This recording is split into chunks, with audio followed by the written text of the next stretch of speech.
Hello guys, আজকে আমি কি রান্না করছি তোমাদের সাথে শেয়ার করছি।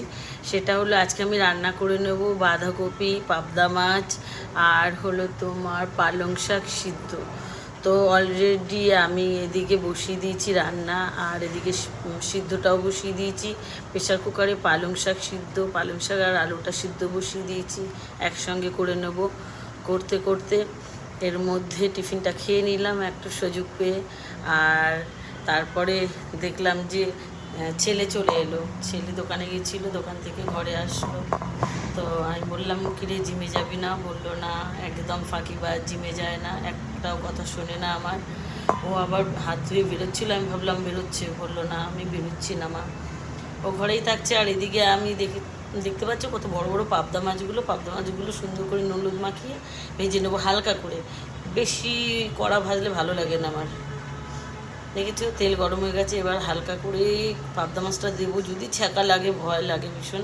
আর তার মধ্যে আমি আবার ওই চিমনি চালিয়েছি, চিমনির ভীষণ আওয়াজ হয়।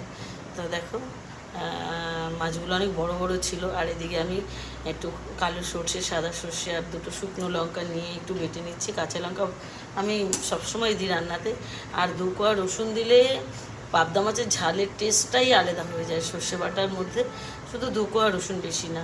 আর কড়াইতে একটু সর্ষের তেল দিয়ে তার মধ্যে কালো জিরে আর কুচনো কিছুটা টমেটো দিয়ে দিলাম।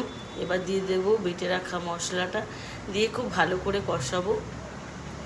কারণ সর্ষে বাটা খুব বেশি কষাতে নেই, হালকা হালকা করেই কষাবো নুন হলুদ দিয়ে।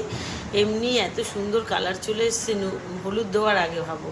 তারপরে একটু হালকা কষিয়ে নুন হলুদ দিয়ে ওটাকে ভালো করে, যাকে একটু নুন কাঁচা হলুদের গন্ধটা যাতে না বেরোয় তাই দিয়ে দিলাম।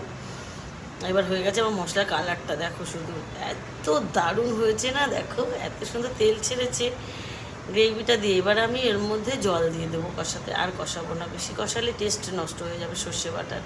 জল দিয়ে মাছটা ফুটে উঠেছে, একটু ধনেপাতা দিয়ে ঢাকা দিয়ে দেবো, দিয়ে ওটাকে মাখা মাখা আমি নামিয়ে নেবো। তো হয়ে যাবে আমার রান্না।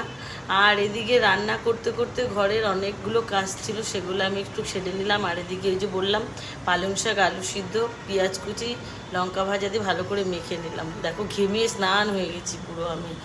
কিছু ছিল ওই টেবিলটার উপরে, ওগুলোকে সরিয়ে নিলাম, নিয়ে এবার অনেকটাই কাজ এগিয়ে গেছে। এবার আমি একটু নিজের রূপচর্চা একদমই হয় না, ভাবছি একটু আজকে রূপচর্চা করবো, এতই স্কিনটা ডাল হয়ে গেছে না। তো এদিকে আবার মুছে নিলাম, বেসিন টেসিনগুলো মুছে তাড়াহুড়া করে। এবার একটু স্কিন কেয়ার করবো, একটু মুখে একটু দুধ লাগাবো, লাগিয়ে তারপরে স্নান করতে যাব, স্নান করে পুজো দেবো। টাটা। কেমন লাগলো?